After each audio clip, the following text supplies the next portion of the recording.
A new map, bonus XP, quality of life changes, in this breakdown of the recent update in BattleBit Remastered. G'day, my name is Big Bodsta, and I think this is my favorite map visually. So yes, the new map Kodiak brings us a new color to the BattleBit palette, which is orange, which is really nice to see. So this map is based on Alaska. The footage in the background was captured from a few domination games, so I don't know how vehicles play in this map so far. Kodiak is one of the smaller maps in BattleBit Remastered, which people were asking for. I only managed to get in a few games so far, but so far, so good. It's good though seeing new assets in the environment being added into the game, just like in the last map, which, you know, just brings more variety to the game as a whole. Because I know there was a lot of criticism on the previous new maps, how they were just reusing the same assets over and over and over again. Where here, there are similar assets being used, so it's like the town has a very similar feel to Tensor Town, but it visually does look different. That's always good to see. On to the next important thing is bonus XP. Now, at the end of the game, if you're on the winning team, you will get bonus experience by being the winning team,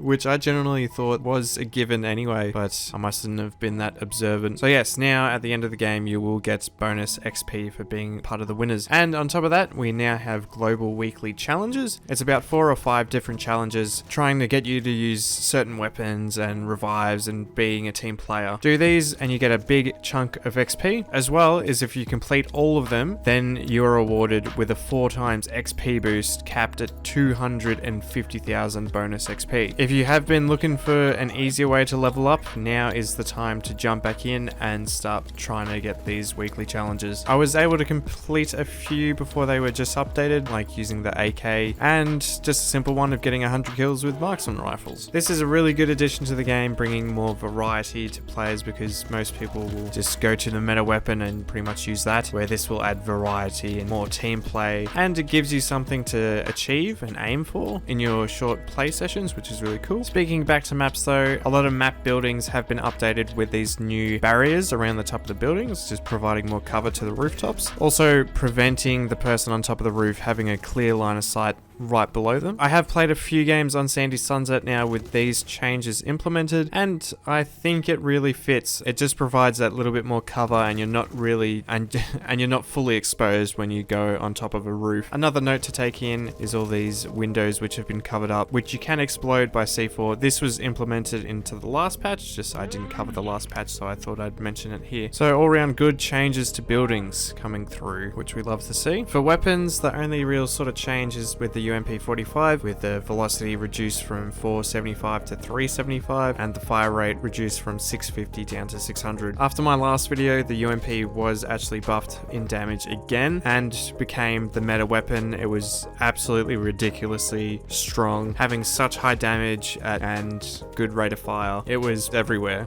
In the games I were playing, someone would just run around the corner, and then you'd get dropped, and you'd be, okay, UMP. I think it was more absurd than the Vector, to be honest. But it should be cut back a little bit now, but I still think it is pretty decent. Now onto the player character. All helmets and hats will now have 1 hit point.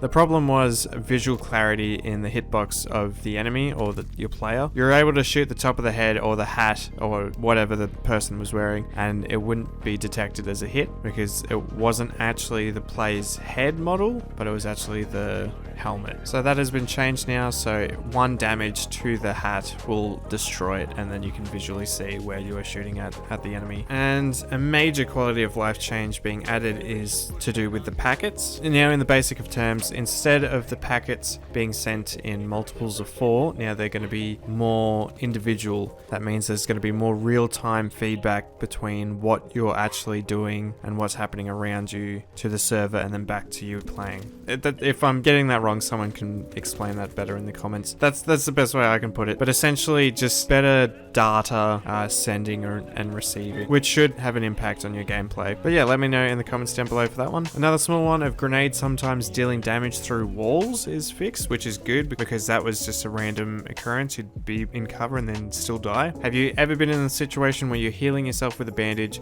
and then a teammate which is bleeding out runs past you, and then you start bandaging their bleeding instead instead of healing yourself. And you go, no, I just want to heal myself. Fuck that guy.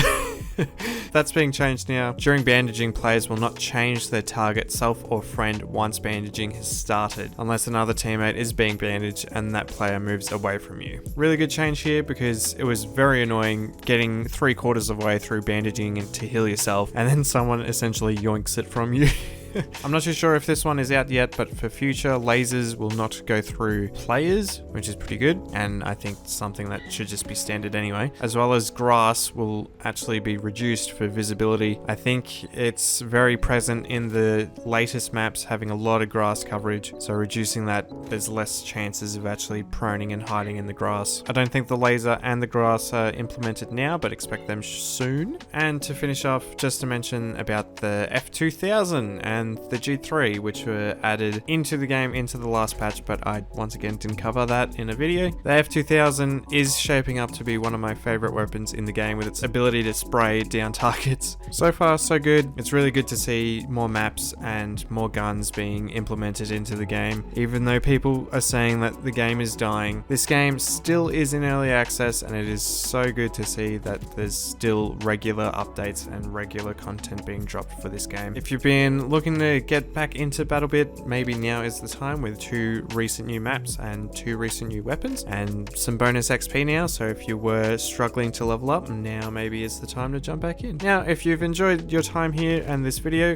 please shout us a like, as it helps me in the algorithm and genuinely lets me know if you liked the video or not. Now, if this wasn't enough to convince you to jump back into BattleBit Remastered, make sure you hit that subscribe button, as I'll be covering more updates in the future for the game. Thanks for watching, guys, and I'll catch you in the next one. Why does this church look like a penis? Anyone? Anyone? Penis church? Hello? Penis? Yeah, look. Penis? Oh, what the fuck? Big Bodsta.